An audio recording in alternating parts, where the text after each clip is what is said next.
Welcome to Cool But Rude, a TMNT rewatch podcast. Today we're going to be going over Season 2, Episode 9, Splinter No More. Stay tuned.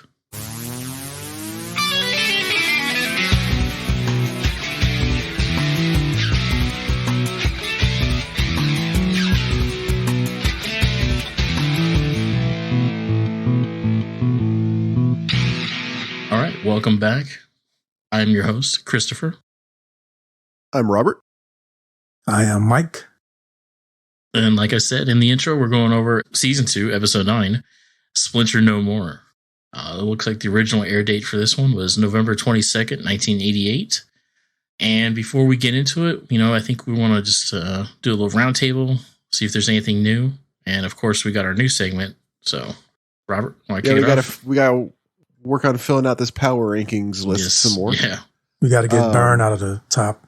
You really don't like that. See, he's the Blodgett. He's the Blodgett to my Burn. Or however the phrase goes, that's what it is. Yes, I got you. Yeah. The more people we add, the longer theoretically it's going to take to place each of them. So why don't we start with 2 this time? Cool. In our back catalog, and then if we get through those real quick, maybe we'll do a third one. But if not, we'll just go with 2. Is that all right with you guys? Solid. Mm-hmm. And also I forgot last episode. I was like, there's a new character. We gotta add Captain Hoffman, and I completely neglected the other 4 new think characters. About the other 4 new characters who are much more important, or at least 2 of them are more important. All the frogs. So I'm putting Genghis Frog and Attila the Frog on hold for now because we actually didn't see them do anything. Mm-hmm. We saw Napoleon Bonafrog use his whip one time.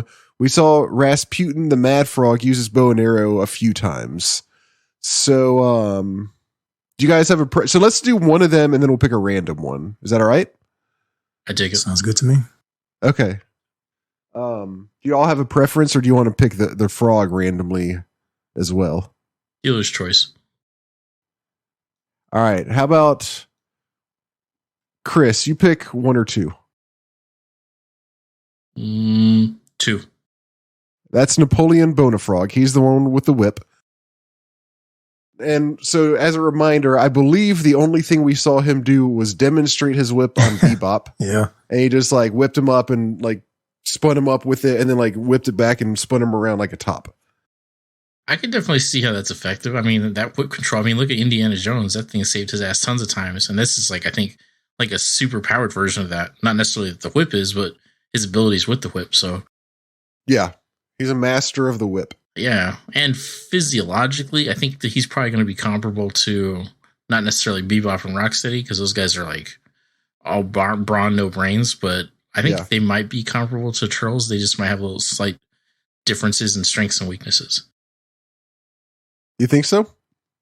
Yeah, I mean they're probably not as sturdy because of the shells and stuff, but I think they're probably. I would be surprised if they weren't more agile. Agility, yeah. They theoretically, yes, they should have some agility. I mean, a lot more agility. I mean, look at the turtle. A turtle is not fucking agile at all. It's a turtle. You flip it on his back, he's dead. But a frog, I mean, that he. Well, yeah, I agree with that. But we also don't know what agility they've actually been imbued with by the creators. Yes, theoretically. And also, the Ninja Turtles have been training for years. They've been training for a couple days. They were trained by Master Splinter. Master Shredder. Fair enough. So right now the question is where he belongs on this list. Can you run the list down again? The list is, as we know, is pretty short so far. Top to bottom: Leonardo, Fly Stockman, Byrne, and Captain Hoffman. He's 3rd for me. He's above Byrne. Yeah, I put him right below Byrne and above Captain Hoffman. What? Explain. Well, because once again, we've just as we've established, Byrne, obviously he's not a fighter, but he does wield a lot of power regardless. I made it really good. I mean, my argument must have been too good for Byrne because this shit's crazy. I am going to say that I'm agreeing with Mike on this one. He's probably below Baxter, but definitely below his humans. So you think? Wait, he's below humans? No, he's above humans and below. He's above Baxter. humans. Yeah. So you think if Byrne set out with an agenda to kill Napoleon Bonafrog, even with the power of the media at his disposal, you think Napoleon would come out on top in that? I think he'd find a way either to get away from New York in general, or because remember, I think Byrne only has power in New York City, and so either he just has to get out of New York, or he will find the turtles and they will work together. But if he gets out of New York, then that means Byrne wins. Oh, is this just a matter of chasing him out of the city? I feel like if somebody flees the fight, then that's a win. Then they lose. I don't see. I'm still gonna go with him being third because I think he would probably more likely find the turtles and they would stop Byrne. But does that really mean he's stronger, or does that mean the turtles are stronger than Byrne? I think that he's mentally capable of getting the help because it's I don't think Leonardo is going to take Byrne on one. Okay, and he's on top. So it sounds like Mike. It sounds like you also agree. I don't. Okay. I mean, my stance on Byrne anyway. So okay. I get the whole media thing, but at the same time, I mean, how much reach does he really have? I know the argument was that the governor saw the stuff, but I mean, gotcha. So maybe regardless of his power in the media, you think that that's limited enough to where Napoleon would come out on top? Yeah, I mean, come on, even though I give J. Jonah Jameson a lot of clout or whatnot, this ain't him though, man. Byrne ain't him. Byrne, first of all, is no J. Jonah Jameson, and secondly, as far as I know, J. Jonah hasn't himself done anything. It's always been somebody working for him or some sort of spin generated by him. So it's a by proxy victory potentially that he's always had against Spider-Man when he gets them. But even then, those are few and far between. So I definitely think Byrne is, like Mike said, ain't no fucking J. Jonah. So yeah, Napoleon, he's third. Okay, so Napoleon is over Byrne then. So I assume that's where we're going to stop. Y'all aren't going to argue that he's more powerful than Fly Stockman, right? I'm not going to say that. Okay. Mike, this is your chance. No, I think this is a good spot for him for now. Okay. So then we'll add one more. All right, Mike, this time pick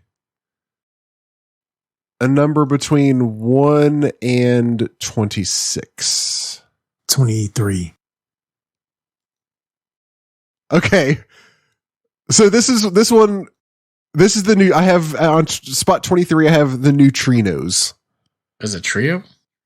Well, that's the question. Maybe we need to figure this out offline and come back to this one another time, because I don't even know the different neutrinos, and I couldn't say who's more powerful than the other. I only know them as a group. I think I mostly put them here so we wouldn't forget about them. Do we know enough about them individually to?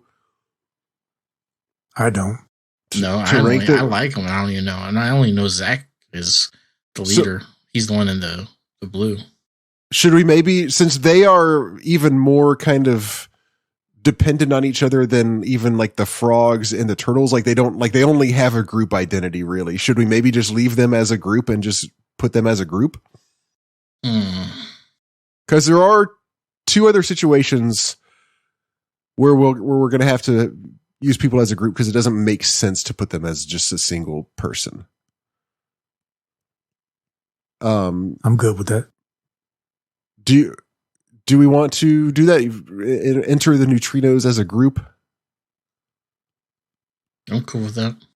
Okay, neutrinos as a group then. Once again, our order right now is Leonardo, Fly Stockman, Napoleon Bonafrog, Byrne, and Captain Hoffman. Next time, what I'll do is I'll screen share so you guys can keep looking at the list while we're doing this. Okay. And we need to figure out where the neutrinos go. What are you guys' thoughts?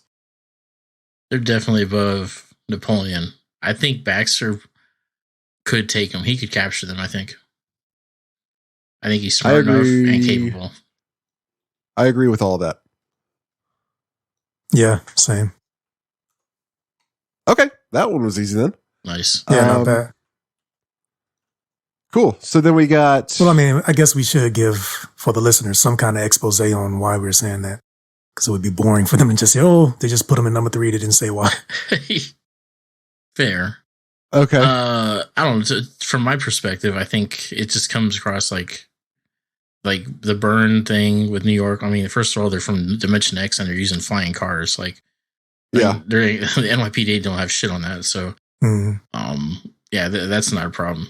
And coming up against somebody like Baxter, I mean, now that he's in fly form, so physically he's even enhanced, and then mentally, while we did see him kind of fly into his own trap, we know he's able to invent time travel, so he's super mentally capable. And I swear we saw him at one point working on some sort of the portal device to Dimension X, so he can, if I'm remembering correctly, he could send them back if he wanted to, or bring other guys from Dimension X. So yeah, I think he's smart enough. He would be able to get them. And I think they're too immature or wild, caught up on themselves being cool 50s kind of kids that they wouldn't be able to formulate a cohesive enough plan. Gotcha. I think you said it all pretty well. I just don't see them beating Fly Stockman. Yes, we've established he does have flaws, but I feel like he's still powerful enough to where he wouldn't have. I mean, they wouldn't give him maybe a little bit of trouble, but they really wouldn't give him much trouble. Yeah, I agree. So, and going the opposite way versus Napoleon Bonafrog, he's got a whip. What's he gonna do? Yeah, I mean, he's definitely outgunned here. I think if he could manage to lasso the vehicle somehow and maybe board the vehicle, he could probably toss them all out with no effort. But that would have to be, that's his only chance. He would have to, dance around getting shot by the laser cannons on the car and all that stuff. So, yeah. He could theoretically, I'm reaching here because I haven't seen it, but he could leap probably pretty high. So, I mean, that last episode, they dropped the ball in terms of showcasing the frogs. Yeah, right. Exactly. And we talked they didn't fight, they didn't show any of their abilities. There was they lost the opportunity for a lot of things last episode. So, Number 3. So, print it. To recap, first off, Mike, you got your wish. Byrne got knocked down not 1 but 2 spots. Get out of here. He's still in the top 5 though. Dadgummit. And who's below him? Captain Hoffman. So here's our list as it stands right now. Leonardo, most powerful. And again, for anybody who maybe didn't listen to the last episode, obviously this list is far from complete. We're just adding a few people at a time. Got Leonardo, after him, Fly Stockman, then the Neutrinos, then Napoleon Bonafrog, then Byrne, and finally Captain Hoffman is the weakest. I can only think of, off the top of my head, a handful of people that, well, maybe 4 or 5 that Captain Hoffman that I feel he would end up beating. So, not to prolong the segment too much, but am I remembering correctly that the case against Hoffman was that now that he's failed to deliver the turtles, he got fired and is now a bum on the street? Is that correct? I thought it was more like Byrne inherently has a lot of power over him because basically the whole reason he was brought along in the first place was because of the bad publicity that the turtles were getting. And they're like, oh yeah, we got to do something about this. And so Byrne is kind of not inherently, but 90% what can in control of whatever empowers whatever, legal authority empowers Hoffman. So therefore he's generally more powerful than him.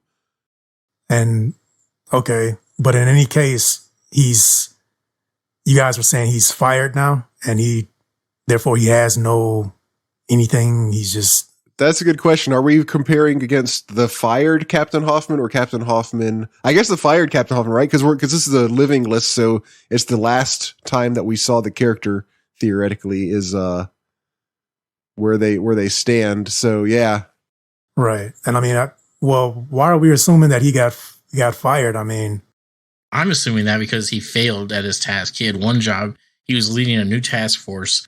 And it was just, I'm sure he created a shit ton of damage with that tank, and they didn't do their mission. They failed. So I think it's going to make the mayor look bad, and he's going to get fired.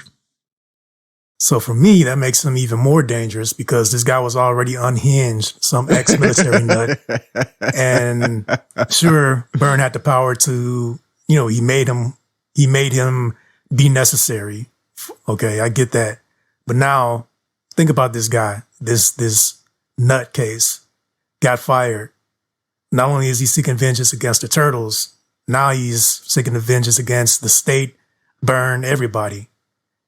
And I don't care what kind of power you got. If this angry Hoffman guy wants to burn Channel 6 down, he can do so with no resources. So you're saying that he's like become a terrorist at this point? He's just like... I mean, you guys are saying he's become a bum on the street, so why not? He got nothing to lose. Got nothing to live for. Either way, I just don't see him... I mean, yeah, sure, the influence that Byrne... I think we're giving too much weight to this influence that Byrne has. I still don't think... If we're talking about a battle to see who's going to live and die, Byrne is just... He don't belong on the list, man. I'm making a move to put Hoffman before Byrne. Wow, he's going for the retroactive. Yeah. I vote to keep this. I vote to keep the established thing as it stands until we see a change of power in one or the other. Okay. I mean, we don't see Hoffman again, I don't think, but. Yeah, so no, but that leads me to presume that he was effectively fired, and I'm pretty sure we see Byrne a bunch more. We'll see Byrne again for sure. So there is a chance that Byrne's power could waver. Okay. Yeah, if he gets nerfed, then we'll revisit this. We'll revisit. I'm gonna have to. But also, we don't like. Also, we're assuming he got fired, which yes is maybe a safe assumption, but we don't. But that's not confirmed as far as I know, like in canon. With all of his, if he didn't get fired with all of his resources still, there's no way Byrne is above him. But I digress. With his tank and all? Okay. Like they're going to let him keep his tank and shit? Okay. You're done. You can keep the tank, though. Yeah, places don't even let you keep your laptop. And they're going to give this full tank. All right. Yeah, no, I second the Robert's motion to maintain the status quo. C'est la vie. I mean, you just really want Byrne on the bottom so bad, don't you? Want this man gone. Jeez. Okay. It's like angry. I love it. I do too. I had done some number crunching, but we've spent a lot of time on this. Maybe I'll save that for the end in case people just want us to get to the episode. We'll talk about the episode, then we'll come back to these other little things that I had kind of determined. These numbers that I had sort of run and come up with some semi-interesting things about, mostly related to how we've rated episodes so far. Sounds good. Intriguing. I'm actually anticipating this or waiting for this anxiously. So you better live up to the hype, Robert. Don't let us down. Well, there's your cliffhanger. There's a reason to hang around to the very end. Mm-hmm. You guys want the rundown on Splinter No More? I think it's that time. Run it down. All right. Splinter has become depressed at his no longer being human. In an attempt to help him regain his humanity, Donatello creates a compound from the last remnants of mutagen, which he has saved. The compound works, and Splinter once again becomes Hamato Yoshi. Back in human form, he returns to the streets he has longed to once again experience. However, this experience is not what he hoped for, as he encounters only angry pedestrians, rude taxi drivers, and thieves looking to rob him. Meanwhile, April is reporting at the local library when she spots Bebop and Rocksteady sneaking around the place. She notifies the Turtles, who show up to find Bebop, Rocksteady, and Shredder in the library. Shredder has discovered an ancient text which allows him to open portals to any dimension simply by speaking an incantation at a secret location at midnight. This location happens to be in an abandoned part of the New York subway system where a cult had established a temple. After a brief confrontation, Shredder incapacitates and escapes from the Turtles. The Turtles find a page from the ancient text and learn Shredder's plans. With some help from April, they're able to find the location of the abandoned temple in the subway. Back on the streets of New York, Splinter, along with becoming disenchanted with human life, has also started transforming back to rat form. The effects of Donatello's compound did not turn out to be permanent. So he realizes he must return to the sewer. After a brief run-in with authorities, he makes it safely back. But he catches the scent of incense, which he follows out of curiosity. Little does he know, it will soon lead him to the location of the dimensional portal opening. The Turtles are briefly distracted by a neural scrambler that Shredder set up, causing them to fight amongst themselves, but April snaps them out of it, and they eventually locate Shredder and the hidden temple. Upon confronting him, however, they're shot down by the stun lasers of Bebop and Rocksteady. Shredder begins reciting the spell to open the portal, but just before he finishes, Splinter arrives and interrupts him. This causes the spell to miscast, and a portal opens to the wrong dimension, from which emerges a large one-eyed tentacle monster. At this point, the Turtles regain consciousness and begin fighting the monster. The portal closes with the monster coming all the way through onto our side, but the Turtles are able to trick it into collapsing the temple onto itself. Back at home while eating pizza, Donatello apologizes that his mutagen compound's effects were not permanent, and Splinter says he's happy to be an animal once again after seeing how humans treat each other, and that if he had remained in human form, he wouldn't have been able to find them in time to stop Shredder from accessing Dimension X. Thank you for that, Robert. You're welcome. I almost started laughing a couple times, just remembering images of certain plot points, especially Bebop, and we'll get to this, but Bebop and Rocksteady wearing sweatsuits. Yes. Yeah. Yeah, that was great. No, there was definitely a couple moments that were just LOL for me. There definitely were. We'll get to them. So this episode, it starts up with an image or a scene of one of the Turtles incognito, trench coat, fedora, and he's carrying presumably pizza boxes, and he's running down the sewer. He's like running through one of the tunnels. It cuts back to the lair, and it's got the remaining three Turtles, which are revealed are Donatello, Leonardo, and Raphael, and they're speaking in like cryptic, like notes and tones, like just saying cryptic shit, like almost like they're getting ready for a fight, which it's obviously they're just leading to like Michelangelo bursting in with pizza. Yeah, they're saying like, I know exactly what you're talking about, but I don't remember exactly what they're saying. What was it? They're like, one thing is like, we're going to do what we always do. Oh yeah. Like I can't wait any longer, like this and that. Yeah. It's like, you can't wait for his arrival or something. It's just like, all right, guys, like laying on kind of thick. But yeah, Michelangelo comes in. He's just like, oh, like, hey, pizza, everybody. He's just like, hey, Master Splinter, I know you're not into pizza, so I brought you some sushi.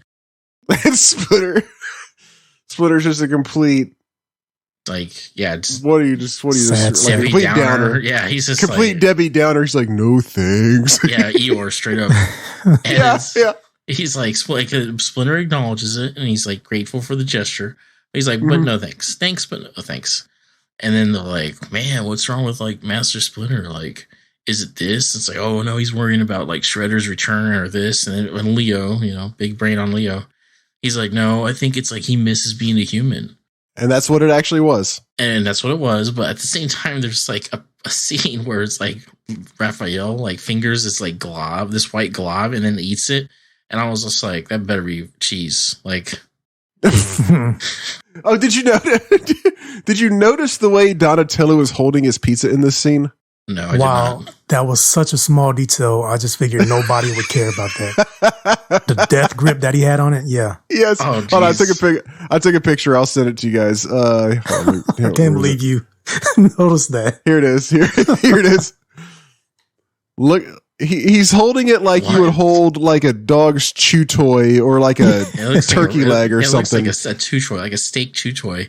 Yeah, that's what it looks like because he's squeezing he's like, as for the listeners, he's basically, imagine if you're holding the pizza, not necessarily in the middle, but like kind of, sort of close to the middle. And then he's just like squeezing it together. Like he's holding like a death grip, like like Mike just said. Yeah. And then it's like also in this still you sent us like his brothers are looking at him like, dude, like what the hell? Like,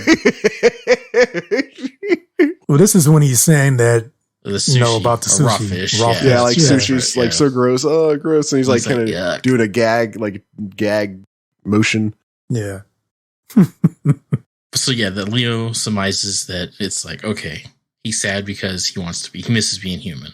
So Donatello is like, oh, like, just, come to think of it, I have this, guys. And he's just like, busts out this jar, and it's like the remnants of the mutagen that turned them into mutants. Yeah, it's this little dried up clump of it. Yeah, it looks like an old prune or something. But Donatello busts this out, and he's like, with a few ingredients, if I can figure it out, I could create like an antidote, basically, and turn Master Splinter back into a human. And they're like, oh, well, that's awesome. Well, it's the least we can do for our master, our sensei. And so they present to him the idea before, moving forward. And he like gets all like emotional. He's like crying at the idea of like, oh, he like starts talking about like the sun on his face and all this other stuff. And like Michelangelo's just like, I know what you mean, dude.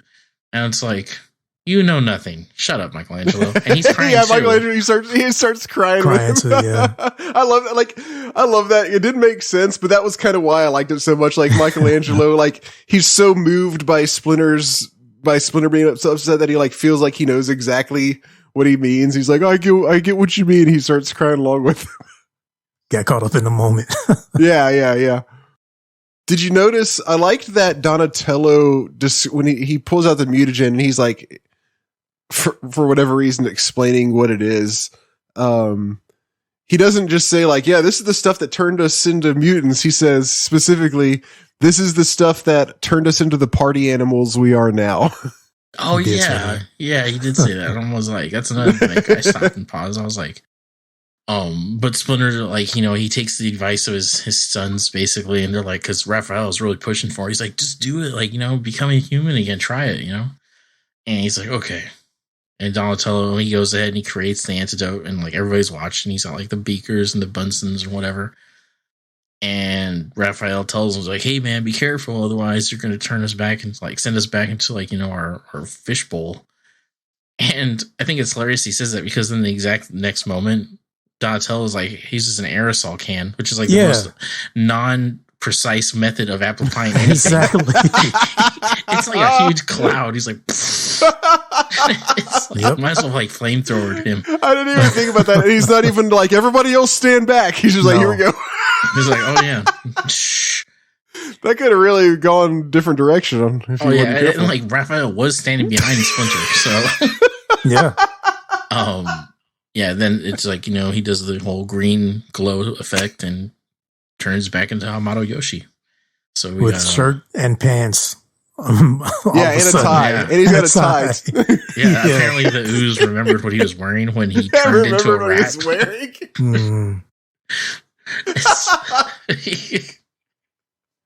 He just comes back and he's just like, oh, super happy. Raphael, he's like pushes him. He's just like, go take your new body for a spin. He's like, I think I will. And he goes and he like goes topside, and the turtles are like, is he gonna come back? Yeah, they're like, I wonder if we're ever gonna see. Like, he seems pretty happy with this. Like, like exactly. They gave it no time before they started thinking the worst. Oh, they wouldn't. Yeah, 0-6. But at the same time, I think he didn't like exactly like ease back into being human. He's like, all right, I'm out. Bye. It was just like instantly like, man, screw this place. And I was also thinking, I was like, for a second, I was like, man, you really expect this human now to live in this damn filthy ass sewer with like turtle mutants and like fighting like rhinos and Krang and all this shit? It's like, but then again, well, he was like a hobo living down there to begin with. So, I mean, I'm sure, I guess his immune system's used to it. Yeah, that's true. That's a good point. It's not like, he had already been living in the sewers for a while. Yeah, because I was like, man, this guy will be dead in a week with with all the shit literally that's down here. Like, you're wishing this on your master? Like, But no, he goes up topside and he's just like, awesome. And then he goes up and he's gone. And then they start lamenting. They're like, oh man, he might not come back. And then we go over to April and Irma. They're at the library doing a public service announcement. And April's bitching to Irma about the assignment. Yeah, she's like, this is boring. Like, why do we have to do this? Yeah, she's like, man, this sucks. And at that time, she like looks over and she I think she walks through a door. Or she's about to. She sees Bebop and Rocksteady in sweatsuits. That was like, there's no reason. And it looked cool. There's no reason for them to. It does kind of, but there's no reason. And like, one of them was like baby blue. It was Rocksteady, right? Like, powder baby blue. That was that. It's like they look dope, man. It's like they were rappers or something in the 80s. That's what they look like. Yeah. Yeah, they just need chains or something. And I was just like, man, these guys are dope. Like, I want these action figures. Like, screw the Super Rhino and Bebop. Like, I want these guys. And for anybody listening, they were not disguises because they didn't have anything at all on their heads. Exactly. Like, they didn't even have their hoods on. This is just what they were wearing. It's like they got caught on the day off. Yeah. This is their casual clothes. Yeah, they weren't supposed to be called in today, but Shredder needed them. So. They left the bandolier and the turtle shoulder pads at home. Oh yeah. Yeah, and so Irma's she's like pestering April once again, be like, tell me, like, admit it, you really know the turtles or whatever. And she's like, oh, okay, fine. Look, I've done a couple stories on them. That's it. And then they start calling her on the turtle communicator. So she's like, hold on a second. I'll be right back. And then she like just walks like just around the corner, like open door, like 6 steps away, just on the other side of a wall, and answers it. Yeah. And, what is it that they even called her for? No, she hollers at them. They call her later on. Oh, that's right. Because this is the one she sees Bebop and Rocksteady. Right. She's like, I gotta let the turtles know, and she like hits them up, tells them, and then like I thought it was kind of weird, but I guess they were just like trying to get out of their funk because they like start like all of them bust out their weapons and like flailing them at the table, and like and they just run off doing that. I'm like, it's like so much of the episode was so weird to me. I was just like, what? But yeah, I was like, all right, cool. And they're like, yeah, let's go get those guys. And I thought the cool name for they came up with Shredder this time was Tin Skin. I was like, all right, that's cool. Oh yeah, let's go get Tin Skin. I was like, all right. And then we swing back to the library, and it's like, and the Shredder is now there, and once again in his like monk like robe. Yes. I'm like, I gave up with Shredder in his disguise. It's like, take it off. We need an action figure of him in his dumbass disguise. That would be a dope action figure. He's at the monk robe. That would be, I mean, yeah, it wouldn't be bad. It wouldn't be a bad toy. So, and then like this scene like caught me off guard because it's now like we got Shredder and he's like looking at this like mystical book. He's like looking up, and he's in the public library looking at like cultist stuff. And so it almost feels like they're like making his ass into Dr. Doom. Like he knows like science and now he knows magic. And he's just like, yeah, like I'm going to open up portals now and do spells. Like, cause this science shit ain't working. Yeah. And he's just able to just find the book. Like, yeah. And then the library just keeps it on hand. Like, whatever. Yeah. It's just been there. Nobody's ever happened to see this before, but Shredder finds it like in like 5 minutes, pretty much, I guess. Yeah. He's like, oh, there it is. And he starts like busting out like, oh, I'm going to read this spell and open up a portal to Dimension X. And I can do my own thing. I don't have to worry about Krang. And then it ends there for now. And it cuts over to Splinter. And he's like, enjoying the city, enjoying quotes. Because he like bumps into some dude and it's like, oh, watch where you're going, weirdo. And he's like another guy. He's just like, and then like Splinter's like, okay, maybe that's enough walking. I'm going to get a cab. The cabbie's like, you got any money? Which is like a weird thing for the cabbie to ask, like, first off. Yeah, like, right. They hit you up after. They just assume. Thankfully he did, because this is Hamato Yoshi had no money. Apparently he forgot to grab it. Oh, that's right. You have to pay for taxis, don't you? Duh. And he's like, beat it, deadbeat. He's just like, oh, well, maybe a walk would be more relaxing. A walk in the park. So he just like settles for that. Yeah. There's one part back in the library that I wanted to bring up. One of Bebop's great lines he had, I think maybe 2 or 3 in this episode. When Shredder was looking at the book, he's like, this is it, the key to other realms. And Bebop is like, what's a key doing in the book?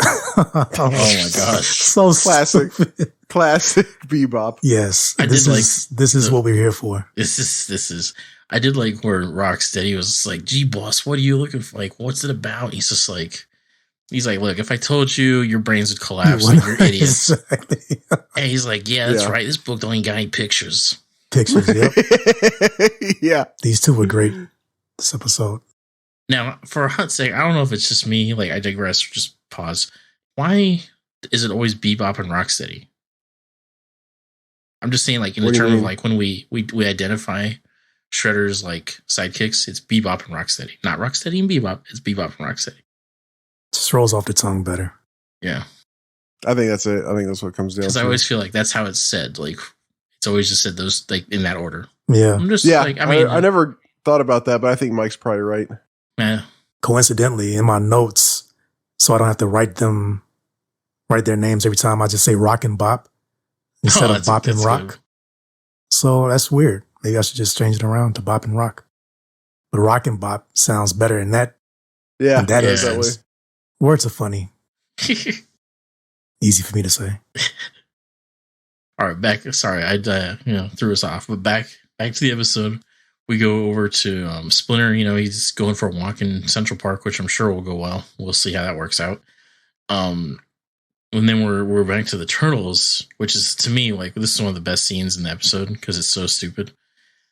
The Turtles, they're looking for Shredder, and they're like talking, and like Shredder's just like, oh, the Turtles are here, like, drat, like, and the Turtles like walk into a room, and they're like, oh, he split, like, whatever. He's like, I'm still here, and he throws an explosive shuriken, and that's it. That's all it took. Yeah, just bust them all, like, all four down. They kind of all go flying, and stuff falls on top of them, and they're just like laying in a pile of rubble. There's like a shot, and their limbs are like all over each other, like their heads twisted. Yeah. I was like, I don't know if Raphael's alive. Like, he's not supposed to bend that way.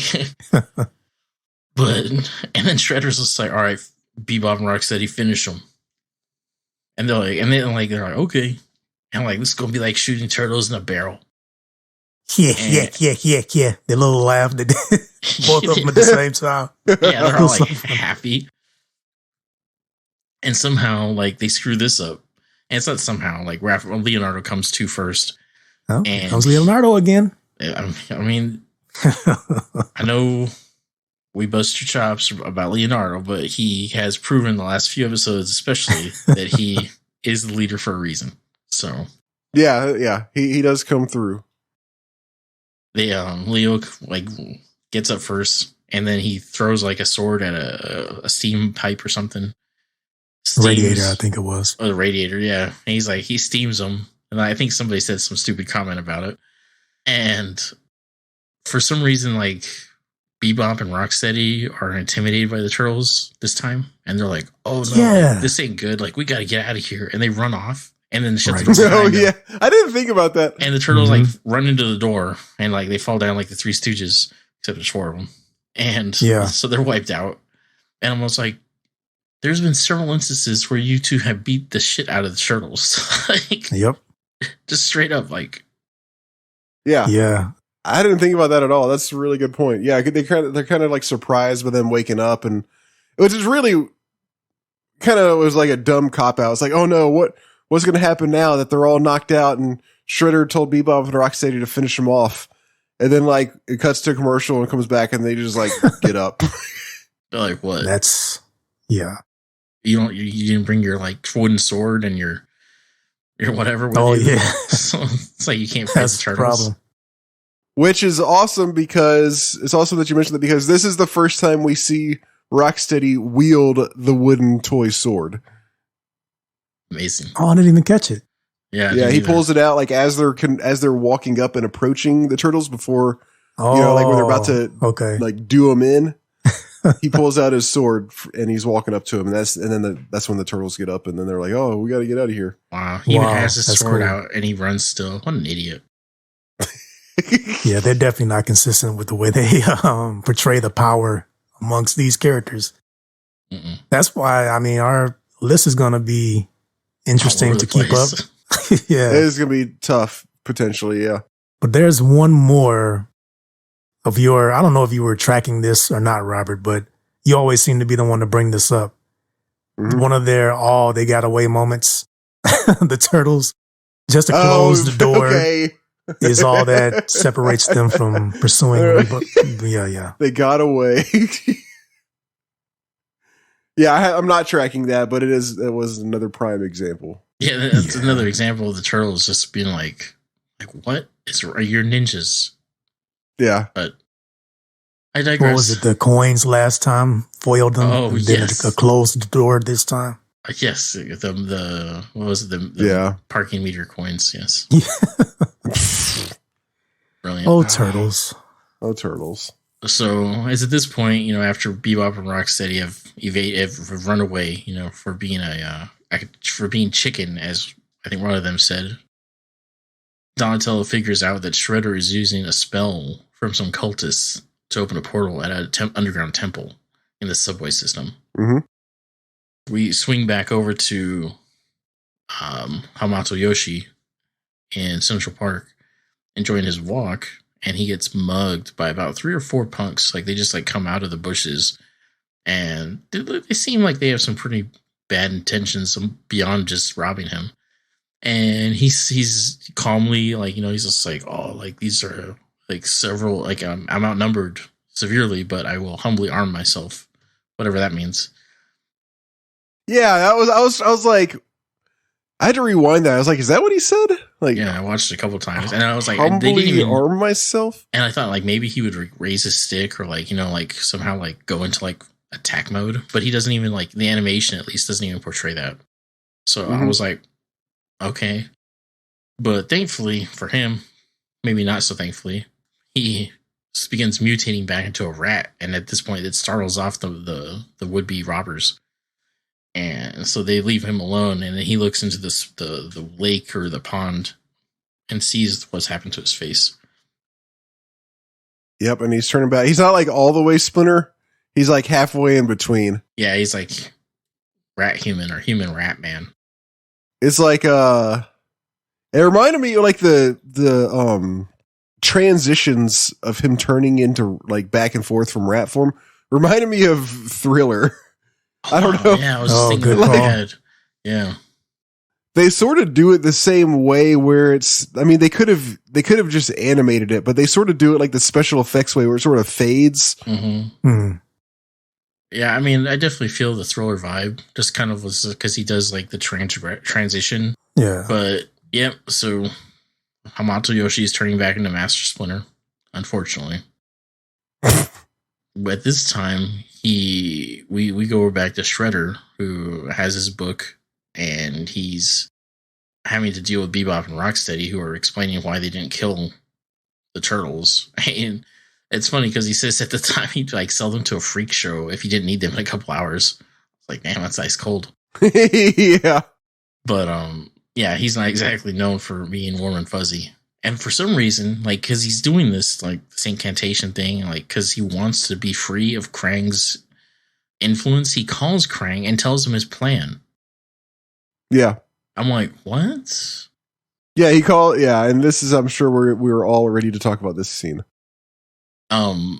Yeah, well, maybe, but from my understanding, Krang tells him, he's just all right, but be sure to recite the spell precisely, because there's worse places than Dimension X. And in my head, I'm like, how the hell, or do you even know what this human magic is, or what is going on? What? Well, I assume Krang has the power of traveling to different dimensions. So I assume he knows, if he hasn't been to, he at least knows of other dimensions besides ours. So he's like, hey, so regardless of whether he knows about this specific spell, he can be like, hey, just so you know, there's a lot worse stuff out there. Yeah, I can be on board with that. Because I would just imagine he'd just be using tech. But now they're over here talking magic. And I was like what? You're all down with the hocus pocus? Swing back over to Splinter. He's in the city and he's realizing he needs to get back underground. Yeah, shit's going south. He's like, I gotta go back home. It's not a good scene. This is the most unintentionally funny part of the whole episode. he sees a manhole cover in the middle of the road, and he's just like, if I go for that, time it precisely, I can get in there without anybody seeing me. That's his idea. And he's just like, I mustn't wait. And he goes, which I'm like, you didn't time it at all. He goes, no, he just he just goes for it. He talks about how if he times, like you said, if he times it right, he can get there without being seen. And then after saying that, he just YOLOs for the manhole yes, cover. Exactly. He's just like, yeah, fuck it. There's people all around. It's the middle of the day. There's people all around. He just jumps out into the middle of the street. And it's like, bro, did you not even look at the stoplight? Because it hits a car, gets hit. Yeah, a car almost hits him. Almost hits his ass. But the stoplight stops the car from hitting him, but it also stops it on top of the manhole cover. And so now he's like sitting there like a deer in the headlights. This is some poor calculation. He could not have failed more at what he was trying to do. This man rolled a 1. Yeah, oh yeah, definitely. Yeah, this is a critical fail.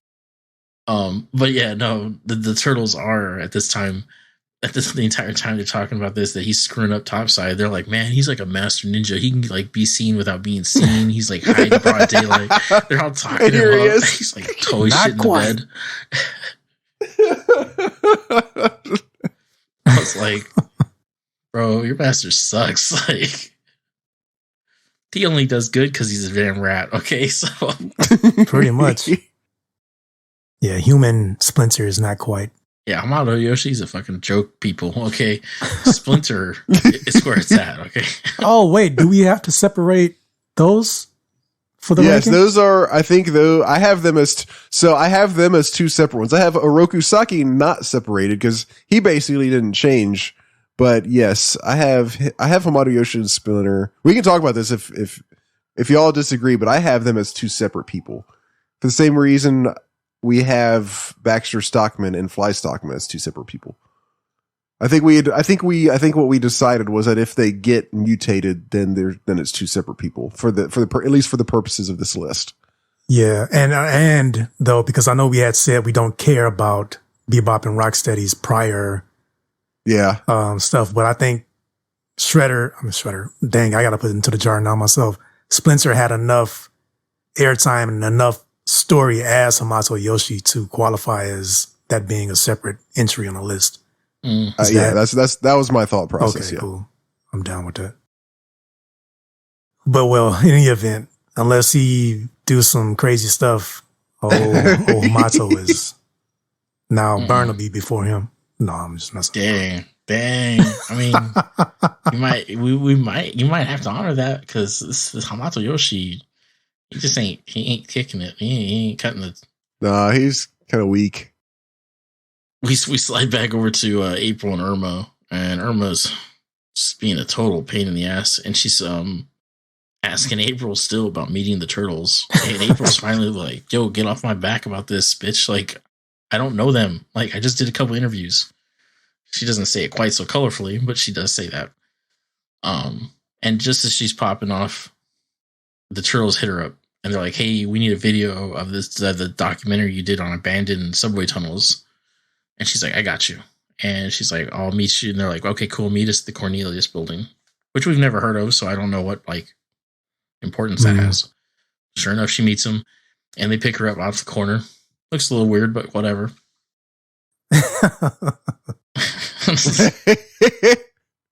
She gets in this van. It's like, or a bus, but Don is he like takes the videotape from April and she's like, so now they give you the tape, like, can you let me know what's going on? And he's like, all right, Mike, give her the lowdown. So Raphael and I are gonna go ahead and look at this. And before we get into this, one more little thing. I said this previously, I think, or we might have talked about offline, but I swear it's always Don and Raph pair up and Leo and Mike.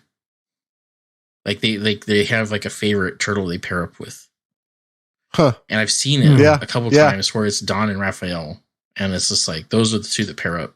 Even later on in this episode, we see them pair up. Yeah, you're right. So it's like, I almost feel like, I know they're all like brothers, but I feel like they each have like a favorite brother. Okay. or a brother they work better Interesting, with, yeah. which I think is neat because it's like, you got the leader, the serious one with the goofball, and then you have the nerd with the tough guy. It's almost like, you're taking like high school, like cliched classes and combining them, pairing them off to each other. Yeah. Yeah, makes sense. Yeah. Just try and read into it a lot. It does make sense. That's what the whole podcast is about. Yeah, reading into this children's show. Ninja Turtles. So, Dawn pawns off the explanation to Michelangelo of all turtles, but she's like, okay, so he's like, basically, like, if we don't find this subway tunnel by midnight, the world ends. No biggie. Yeah. That's the lowdown. Yeah, that's. I felt bad for him trying to explain it. That wasn't even like a condensed version. That was pretty much all he said. He's just like, yep. That's short and sweet of it. So Don and Raphael are reviewing the tape, and then we go over to Shredder and Company, and they're in the tunnels, and it's weird, but like Bebop and Rocksteady are there, and they're like, man, like, hope we don't run into the turtles. Don't they live down here? And Shredder's like, oh yeah, I forgot the turtles live in the sewers. I'm like, I forgot about that part. What? Like, this is like like I said, so much of this episode was like, you've been here 100. You used to basically live here in the Technodrome and like just down like the street from them pretty much. Yeah. Right. And also, like, to me, it's just like, I think they're like combining subway and sewer, which I was like, I hope that's not how it is. Yeah, they kind of are. I was like, all right, cool. But yeah, so Shredder at this point, realizing that they may bump into the turtles in their sewer subway, hits up Krang, and this Here is the we go. scene you were talking about. Go ahead, Robert. He calls up. Do you want to do the honors, Mike? No, I need you to do it. Okay. You're looking forward to this. Yes. He calls up Krang on the little video phone thing that he's got that calls him in Dimension X, and Krang answers in a towel, dripping wet, yelling, "Why did you get me out of the shower?" He's in the android body. Yes. Yeah. And he's got some kind of weird shower cap on as well that looks like a sponge. Mm-hmm. And a towel around his waist for some reason. Nice baby blue, powder blue towel. Yeah. Yeah. And yelling at him for, "Why did you interrupt me while I was taking a shower?" And he has a soap on a rope around his neck. This is like so many questions like that I don't even want answers to. I'm just like, no. You know what? Yeah. So he showers in the whole android. Yes. So the android body requires showers. Oh. And he has to have a soap on a rope because apparently there's somebody bigger than Krang in the Technodrome that he's got to worry about. You gonna eat your cornbread? Yeah, exactly. Look, why don't we just for my own sanity, I'm going to say he just has that for convenience. So he like doesn't have to, because maybe the android body is not limber. Awkward to to pick stuff up with. That toy was not drop it. Very articulated, by the way. I had that toy, and it's like it had joints at like its hip, like its thighs or hips, and that's it, and its shoulders, and maybe its waist, and that was it. It was just like It's like when you would want a rope too for yourself if that was the only joints you had. Yeah, I'm almost 40 and I want that. Okay, like, but yeah. Oh, this was great. It was clearly done for comedic effect, but it was so nonsensical that it worked even beyond. It worked, yeah. That and also, is this really going to be something that children are going to laugh at? I think so. I think they're like, ha ha, you got him out of the shower. Look, he's wearing a towel. I think so. All right, I'm going to say, I just think this is another instance of like, this is for the older crowd, where it's just like, oh, I see. I was like, why'd you get me out of the shower, Shredder? Like, what are you doing? And he and the whole reason he's doing this is so that Shredder, and this is why I told you guys that Shredder is smart. Yeah. He tells him, he's like, yo, send me that neurotransmitter I invented. Oh yeah. I forgot about that. He says specifically that I invented. So yeah, Shredder, you're right. He's got some He's got a brain like a steel trap. Yes. Yeah, he's not slacking in any department. This guy's mystic. He's a scientist. He's a ninja master. Like, well, I don't know why he can't beat 4 turtles. Because they threw anchovies at him. He just couldn't handle that. Yes, anchovy pizza. I think he's being hamstringed by his people. Like, I think they're holding him back. And you said this in the past. He doesn't realize it. Like, he's just like, you do your best work alone, bro. But anyway, he hits up Krang. He's like, send me that Neuro Scrambler. I can program it to like just affect mutants. And then like Bebop and Rocksteady are like, oh, like us. And he doesn't even respond. Nope. He doesn't even say like, oh no, it'll just like, I'm just gonna like set it, like some bullshit. Like I'm going to set it to the turtle biorhythms. He doesn't even do anything like that. He just does. He straight up just doesn't respond to him. He doesn't give a shit. He's like, shut up. I really don't care what happens to you. Like, but yeah, no. And then he hides it like in a little nook so that, and I guess this is why he didn't bother responding to them, because he's just like, he knew it wouldn't affect them, which, whatever. Yeah. Cartoon logic. He sets it like in this little nook inside a brick wall, or like on the same path. He knows that the turtles will have to come upon if they are smart enough to find him. So we go over to Splinter, who's topside still. Oh yeah, he's like running from the police now. Yeah, now the cops are chasing him. Like, dude, this guy, we can get the hell out of Dodge. He runs down to the subway. He's getting chased by the cops, and he ditches them. Like a subway train comes by, and they're like, "Oh, we can't find him. Let's bounce."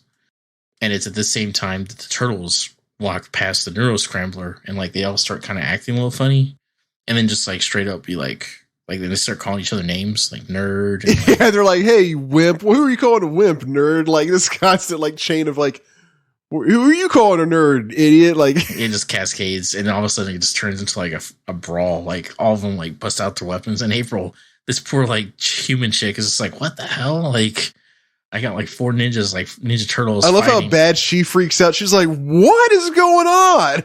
Dude, you'd freak out too if you know these like 4 badasses now all turned on each other and you're like defenseless. My favorite part of this was Michelangelo's line. He's like, well, Leo was looking at Donnie and Raph. There you go. Once again. He's like, cut it out. We got no time for this. Michelangelo says something I'm pretty sure you guys would love to say to Leo if you had the chance. Butt out, geek. And then he just like whacks him. Yeah, he just like him off. He like slaps him on the shoulder really hard, and Leonardo kind of goes flying. Doesn't he tell us like, you're getting too big for your shell, dude, or something like that? Yeah. And it's like, wow, man, look at like, tell me what you really feel. Like these guys are really just like letting up some pent up frustration on each other. Also, we and as you mentioned, so Don and Raph are fighting, so they're kind of paired up, as you mentioned earlier. And then Leo and Mike start fighting. I submit evidence for future discussions of Raphael versus Donatello power levels. My evidence is this picture right here, where Donatello completely has Raphael like dead to rights. He does. Oh, yeah, I saw that too. I was like, damn, he got his bro on his back. He's on his back. His eyes are shut. And like, it's kind of hard to tell if it's in pain or if he's like knocked out. I think he's in pain. And Donatello's like about to finish him off with his bow staff. Yeah, he's about to kill his brother. This man. Yeah. But like, look at like something's up with this, because it's like Raphael's got his size in his belt. What? You think maybe Donatello like sucker punched him and like took a sucker shot, or like swept him or something? Because he's not even armed, so it's like, I'm not saying that's a good point. That like that. I mean, a fight's a fight. You gotta win. However you win is cool, but it's just like, I mean, or is Raphael even trying? Like he knows what he could do. They're in an altered state of mind. I don't trust any logic at this point. Yeah, I don't think anybody's holding back. Okay. No. Well, then he sucker punched him. Yeah. Well, I mean, at this point, it looks like Donnie might have taken the victory. Raph might be eating the L here. So yeah, that's a good point. That will be evidence for a future discussion, which I'm sure our listeners are waiting for the one episode. That's going to take like 30 minutes for us to figure out when it gets to turtle versus turtle. Oh, yeah. Each one is going to be fun. A battle. Yeah. I don't know if our podcast will survive it, but we'll do it. Yeah. Our friendship might not survive it. Yeah. Yeah. Yeah. So then back to them fighting each other. Like, they pretty easily overcome the effects of the well, with the help of April. They fairly easily overcome the effects of the neural scrambler. April says, like, snap out of it, something along the lines of, what would Splinter think if he was here? Yeah. And then they're like, you're right. Just the mention of his name. Yeah. Yeah, just the mention of his name. I'm pretty sure it's, not surprising, I'm pretty sure it's Leonardo first who's like, you're right. And then, like, April finds the neurotransmitter, and she's like, beat it up or like destroy it or something like that, and like throws it into the air, and they all throw a weapon at it, and it's just like, you're gonna throw a nunchuck? I'm like, whatever. And then they're like, it shatters into a million pieces, and they're all like in shell form. Yeah. So they finally disable that, and then like, man, like Master Shredder's helping us, and he's not even here, or Master Splinter's helping us, he's not even here. And I was like, well, you're giving this damn rat credit for this? Like, April was the one that mentioned him, and then, like, you broke the damn thing. Yeah, right. I was like, what? How did he do anything? But I was like, you guys are just too nice. Like own it. Yeah, like, you give him a lot of credit. I mean, hook up April at least, okay? Jesus. But Michelangelo, he does say thank you, April.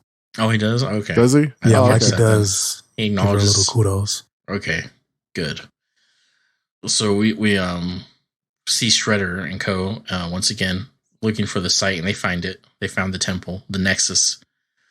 And as Shredder's getting ready to set up and do his incantation, he hooks up Bebop and Rocksteady with some stun guns, and he like says something like, "If you're smart enough to know how to use these, post up over here." They just both start climbing the wall with no kind of no gear. No. Like, physically, these guys are like specimens. I didn't know that. So they just straight up scale the brick wall. Like, why were you afraid to fight the trolls earlier? Like, So they're like hiding behind these grates with their and Shredder specifically says put them on stun mode for whatever reason. Or I thought they were specifically stun guns. Oh, they were stun guns. Okay, so he mentions something about stunning, and so like, yeah. But before we moving forward, I forgot to mention the part where Splinter had evaded the police. He's in the subway station, catches a reflection of himself, and he talks about, he's like, why must humans hate everything that is different? He has this like moment of like existential crisis. And somehow these idiotic New York cops hear this from like surface level and run down, and then start chasing him. I was like, what? Yeah, it's like all over. Like, here we go again. Yeah, chasing Splinter in the subway. Like, we just finished this like 3 seconds ago. Yeah, and I was just amazed how well this guy's hearing works. I was like, you can hear this in a subway station? I can't. Like, I wouldn't even be able to hear people next to me in the damn subway station. But yep. So Splinter's on the run, going to the tunnels. Turtles once again roll up on Shredder in the tunnel, and they're at the Nexus, and he's about to start his spell. And the Bebop and Rocksteady this time get the drop on the turtles. They stun all 4 turtles and April, and like this excruciating, complete ambush looking like animation. They're like, ah, like, and then they all collapse. And I was like, once again, that's all it took. Yeah. All these elaborate plans, these schemes and everything. You threw an explosive shuriken and you hit him with some stun guns. And right now you could kill these guys with a freaking rock. Yeah. Yeah. I was like, cartoon logic. Like, whatever. And all he does is like, he's like Bebop and Rocksteady, keep an eye on them. Like, that's all. Yeah. Well, he does say that he wanted this to be the very last thing that they see, I guess. So he wanted them to see. Oh, is that? Oh, yeah, he does say something like that, doesn't he? He's going into his Bond villain mode. Right. Great. Splinter smelled incense in the subway, And I think he later attributes it to his like rat sense of smell or something like that. But he smelled incense. Yes. It was incense, which is part of like this ritual that Shredder's got to do, I guess. Yeah. And that's what he doesn't know what's going on, but he's like, I wonder what that is. And he just follows it and stumbles upon this whole situation. It's totally bizarre, freaky ass scene.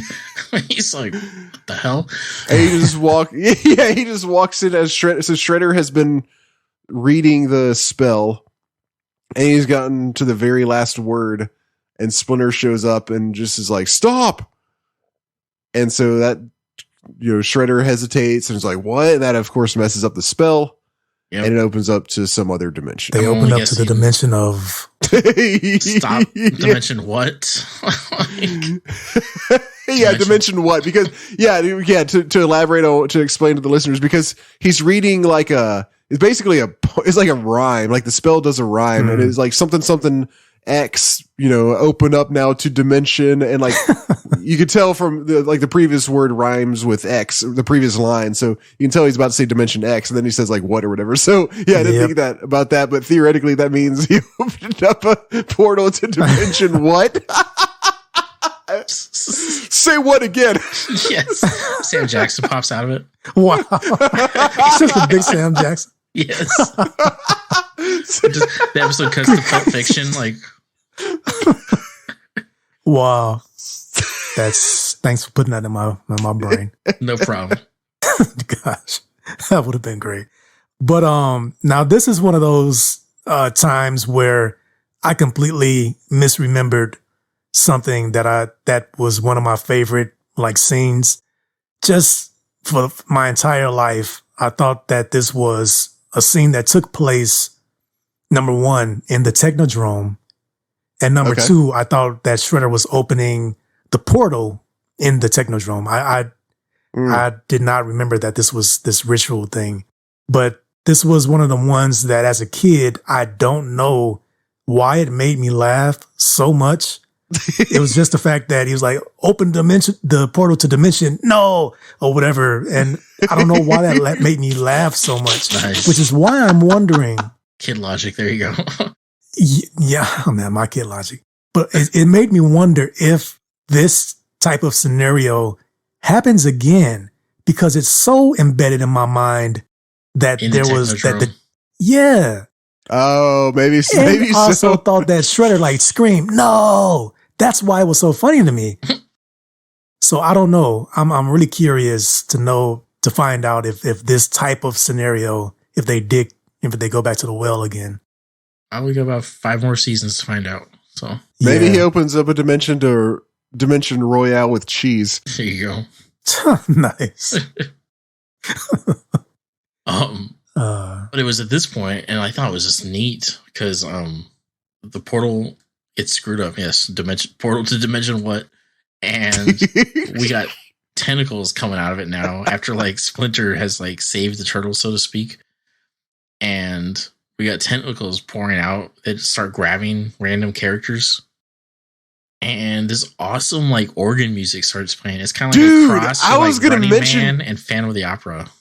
Oh, the music on this part like rocked so hard, right? Yes, wow. I thought it was so dope. I was like, "Holy crap, this is cool!" Like, I literally rewound it like several times just to listen to the music over and over. Thank you, thank goodness. Okay. Jeez, I missed it. Yeah, dude, check it out. Yeah, you got to go back and check it out. Okay. But yeah, Phantom of the Opera is a good way of describing it. The best way I can think of is like some like really kind of hardcore like Halloween rock music. Yeah. but you described it much better because that makes it sound really cheesy, which it's not. It's just badass, like, but also creepy sounding. Mm-hmm. Wow. Yeah. It's at minute 19, Mike, if you want to go back and listen to it, because it's so good. And it lasts for about a whole minute. Yeah. Okay, so the whole scene. Okay. Yeah. The whole time they're like getting, with the tentacles and stuff like that. Yeah. Yeah. Nice. Okay. So the turtles save April. Shredder saves himself, and Bebop and Rocksteady. Those 3 escape, and the turtles and April and Splinter are left to deal with this now tentacle monster that has come through now fully. And it's like this weird like thing with like a beak and one eyeball, and like it's got a bunch of tentacles, and it's like I think orange. It's the sight. Yeah. So they're left to deal with it, and they're not going to beat this thing straight up. So Leo comes up once again. Kudos to Mike. Leo comes up with an idea to collapse the building on top of it, the temple. And I think it was Mike. He's just like, easier said than done, fearless leader. And it's like this whole episode, once again, they've just been on each other's asses, just like talking bad crap. And they managed to finagle it so that the monster has to, like, as it goes to attack each one of them, it knocks out a pillar and collapses the temple on itself. The turtles and April and everybody, they escape just in time. And I was actually watching the escape scene where it shows them all running for the exit, and they actually got it right. I was surprised just because I didn't think they'd pay that much attention to it because of just certain things. But Leonardo's the last one. He's like trailing behind everybody, being a good leader, making sure everybody got out. And then when it cuts to, it shows him as the last person before everything collapses. So I was like, oh, wow, that's a good touch. They're actually consistent for once. Yeah. Because I was like, man, he was like the first one out and this thing dropped. I was like, what the fuck? Like, he just pieced everybody. And so I want to, like, confirm that's not what happened. And they're just like, well, we did it. I don't know. To me, I was at the same time, I was like, is this all it took? Like, there's no body? Or we're not going to examine this more? Like, this thing came from, like, God knows where. And we're just happy with this result. Like, yeah. Did you notice we had another Splinter-ism where he pretends to know shit about stuff that he doesn't know anything about? Oh God! When he tells them, he warns them, like, this is when the creature is like halfway kind of hanging out of the portal. Splinter goes, the portal will close any second now, or something like that. And it's just like, why do you think, like, yes, you happen to be right once again, but like, how do you think you know that? Yeah, where's this knowledge supposedly coming from? His ass. We've established that, I think. This man is clairvoyant. Yes. I mean, he's got ESP, so yeah, he probably is. He can detect where his students are, so. There's also a pretty good line, which I have a feeling Mike wants to discuss. Yeah, you already said it earlier. Yeah, I teased it earlier. Go ahead. Okay, well, this is actually one of Raph's better ones, in my opinion. When the creature comes all the way through right before it closes, and then he's stuck on our side, Donatello goes, "It's through the portal," and Raphael goes, "You got a mind like a steel trap, you know that?" Yes. Like, it was perfect though, because it's like sometimes I feel like it's a little uncalled for, and Raph's just being a jerk just to be a jerk. But this time it was like, yeah, Donatello, we all see this. Right, exactly. No shit, bro. Okay, it's reality. That was a good one. That was a good one. Once again, Donnie and Raph going back and forth. Oh yeah, you're right. Damn. Yeah. Sam. But yeah, no, that's Dimension Monsters done dizzle. April. The creature from Dimension what? Yes. Yes. This has been destroyed. The turtles go ahead and return April to her corner near Channel 6 this time. Irma appears from nowhere.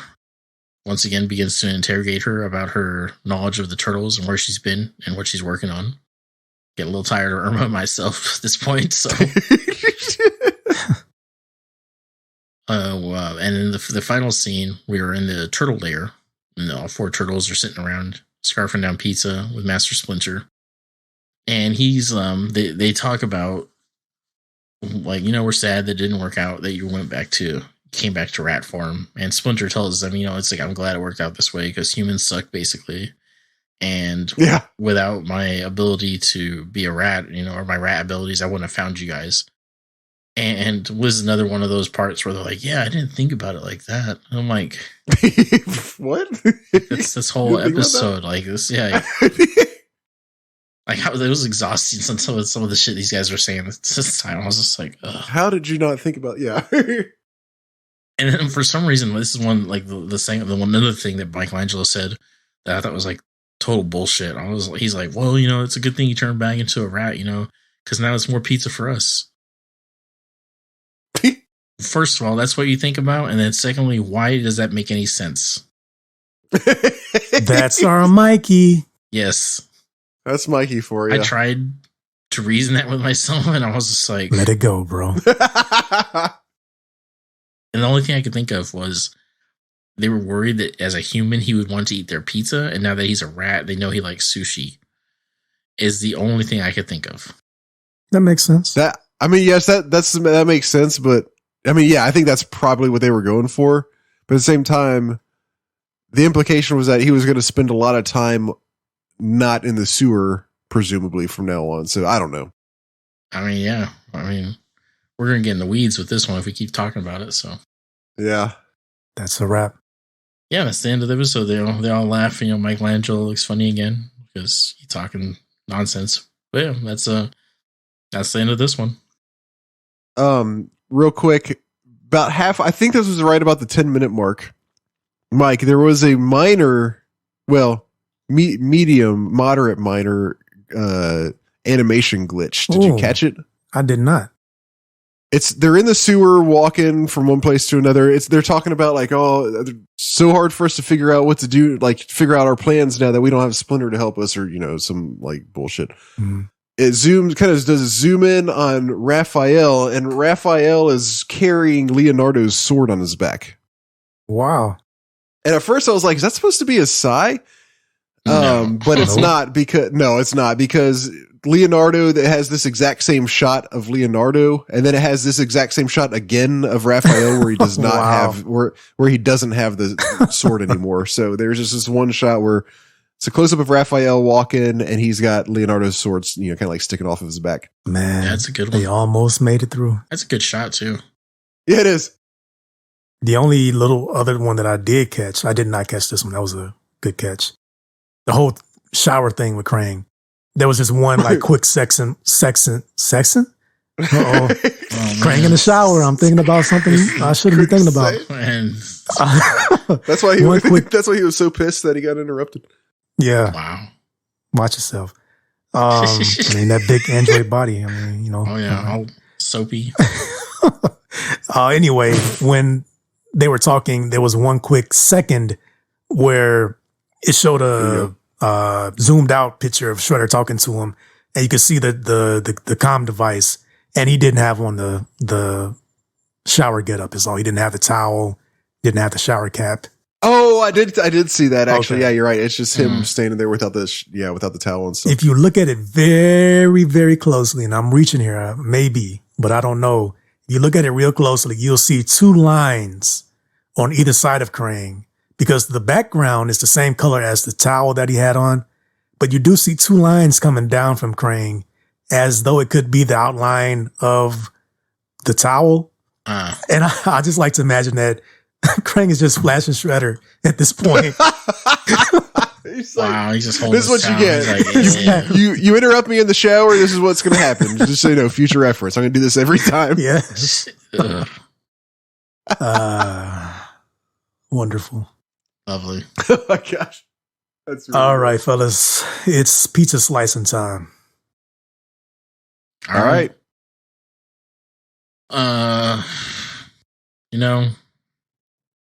7. Okay. I think, it definitely has moments, but there was so much of it where it was just inconsistent and just like, what are you talking about? Where I was just like, I can't respect this. Like, I was like, so no, I give it a 7. Man. I like that we get to see Splinter longing to be human once again, because that makes perfect sense. Like, right? Anybody who's been turned into a rat would be, regardless of your circumstances, you'd be like, yeah, man, I wish I was not a fucking human. rat. However, they don't really make it all that interesting. All that happens is he goes and he's like, oh, you know what? It sucks to be human anyways. And then he gets turned back anyway. So there's no real conflict there of any sort. This episode doesn't have a whole lot going on, but it does have some cool parts. And I all around didn't find it boring. I'm also going to give it a 7. It's not great, but it's not boring either. It definitely wasn't boring, and I did kind of enjoy the turtle throwdown. That was cool, and the tentacle monster was cool. The music was dope. Yeah, that music part, yeah. Did Robert just say he likes tentacles? Yeah. That's what I heard. It's a slippery slope there. You can quote me on that. You got Mike in the shower, and you got Robert in the tentacles. This is... Get some real insight this episode. Yeah. This is on the adult channel.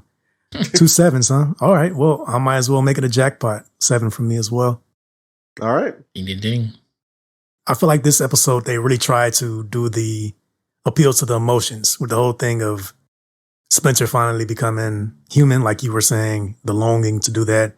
And then on the turtle side, so worried about him not coming back. You know, they tried to tug on the heartstrings, I feel, as good as they could for this children's show. I think they pulled it off as well as they could. So that keeps it from going any lower for me. There wasn't a lot of stuff that was really like drop dead funny or whatever. I do appreciate a lot of Bebop's lines and everything. Right. Yeah, it was just kind of a okay episode, you know, nothing to write home about, but also not bad. So I think 7 is a good spot for it.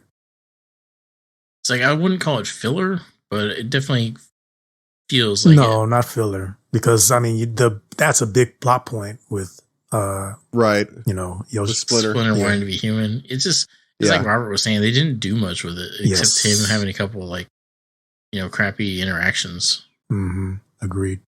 Yep. All that episode did was make it just apparent how much Yoshi sucks. Can't defend him. Yeah, can't defend him. He kind of does. It's just like, and I think it was like Robert nailed it with the whole YOLO, you know, sewer. I must find a way to sneak there without being seen. Boom. Just goes for it. I can't waste any more time. The time is perfectly. Yeah, that was unfortunate. You're right. All right, well, 3 sevens ain't bad. I mean, you know. Not great. It's not bad. No. We do have a new character now. The tentacle monster. Oh, the tentacle monster from Dimension. Hold on, Dimension what? That's his official name. Yes. Beautiful. They should name the episode that. Yeah. So does that mean he's on the list, or are you just saying he's a new character? No, I think we need to go ahead. We need to go ahead and put him in. Oh, wow. We're gonna rank this full. All right. We're gonna rank this full. So, without giving it too much thought, I say for sure he's above Napoleon Bonafrog. Does anybody disagree with that? Just Napoleon by himself up against this thing that all of the turtles couldn't, and Shredder and Bebop and Rocksteady couldn't do anything with. Yeah, I agree. I agree. Yeah. Is he okay? What about the neutrinos? Are the next up? Is he stronger than the neutrinos? Yeah. I don't think they got it in them to take this thing. They're not smart enough. They wouldn't have come up with that plan. I think I agree. I'll go with that. Okay. Next up is Fly Stockman. He'd deal with it. I think he would come up with some way to reverse the blah, blah, blah, blah of the portal. Some kind of polarity BS, yeah. Yeah, exactly. Okay. Pulling back. I think it looks like we're all in agreement then, because I agree with that as well. Thank you. Excellent. So he's third. Okay. That was nice and painless. So yeah, so he is third now. Out of the top 5. Yeah. It does. Mission accomplished, Mike. It does. I can enjoy my dinner and smell the roses again, and everything is brand new for me. So now the tentacle monster from Dimension What is the third most powerful on our list so far. What a list already. What a list. This is good. Do we want, so any final note? Like I said, I've got a few little number things that I wanted to just share with you guys. Anything else? I'm interested to hear what you're talking about. Off the hook. Yeah, I wanted to know. Okay, so I finally went back and put together all of our scores for all of the episodes. The only one we haven't scored is episode 1, which I think we don't like have to spend much time on this. It would be fun if we just at some point on our own time, we just watched that again and just said what we think our score would be. Okay. obviously just whenever we get around to. That's not a rush. That's just for me personally, because I think it'll be fun.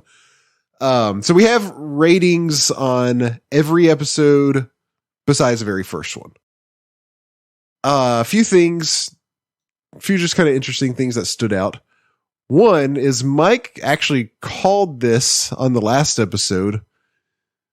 The last two, not counting this one, the two previous episodes before this one were our highest rated and lowest rated episodes. Oh man. Enter the Fly was our highest rated one. I got a 9, a 10, and a 10. The average was 9.67. And our lowest rated one was the one that came after that, Invasion of the Punk Frogs, 6.33. That was a 6, a 6, and a 7. And Mike even said, wow, is this like our lowest rated episode followed by following up our highest rated episode? And that's exactly how it turned out.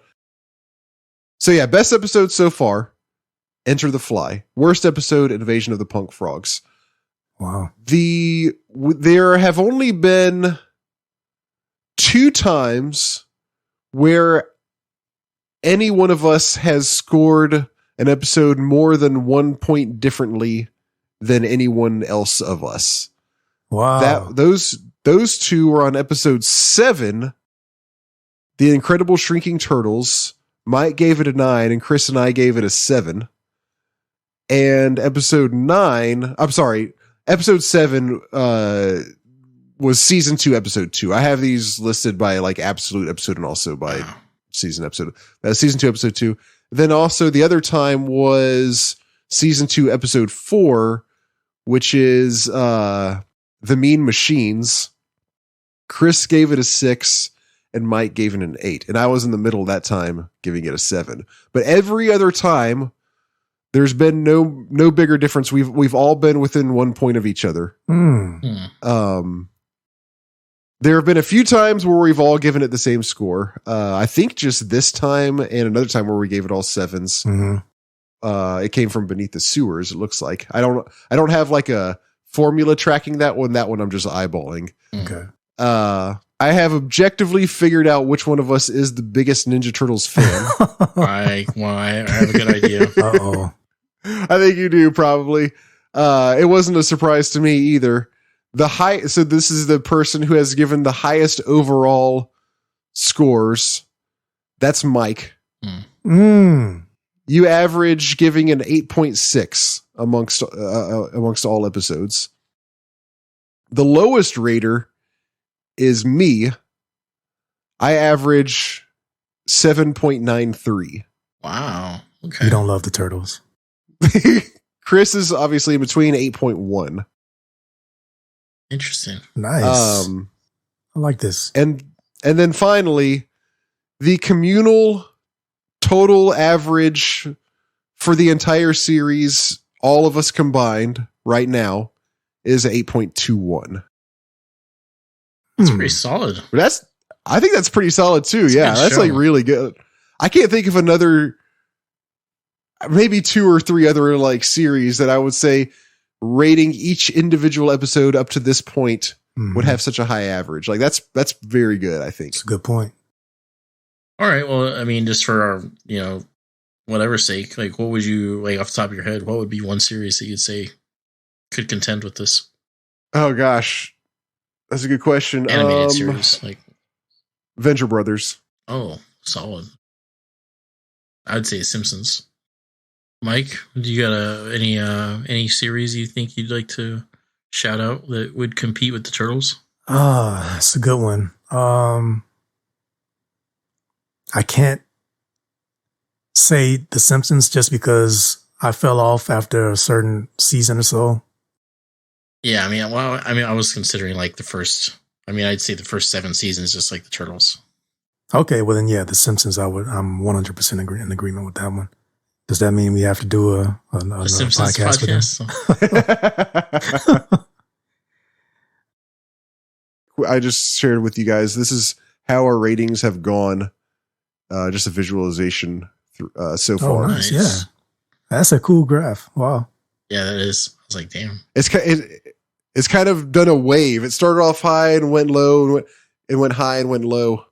Now we're on the low end, but coming back up. Very nice.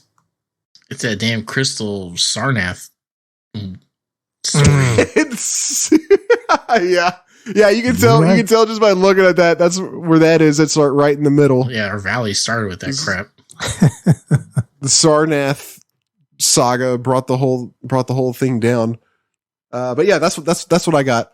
Yeah, I actually had a lot of fun putting this together. Lived up to the hype. That's very cool. That's tight. Yeah, thank you. Oh, sorry. There is one more thing. As I said, Enter the Fly is our highest rated episode. However, it did tie with Shredder's Revenge, the video game. Oh. We also gave that a 10, a 9, and a 10 for a 9.67 average. Yeah, that one's pretty sweet. Deservedly so. I'm surprised the Enter the Shredder. No, was it Enter the Shredder or the Splinter and Shredder? Whatever the season finale was. I thought we all liked that one a lot. Shredder and Splinter. Yeah, for season 1. That one was... I thought we were all pretty happy with that. That got a 10, a 9, and a 9. 1 point off. Dang. Okay. Yeah. I'm glad you recorded this stuff down because it's nice to have these kinds of stats. I think they're cool. Yeah, totally. Yeah, it is. It was. Yeah, it's fun, and I'm gonna try to put a few more things together for moving forward, but to kind of track on as far as this goes. But yeah, that's where everything stands now. Excellent. Mike, any new pizzas this episode? No new pizzas. We are still 3 away from our next one. We are safe. Whew, yay. Yes. Okay. Well, any last exiting comments? I wonder, do they speak English and what? They speak Whatlish, Whatnese, Watili. Nice.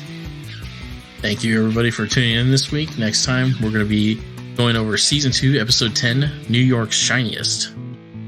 See you then.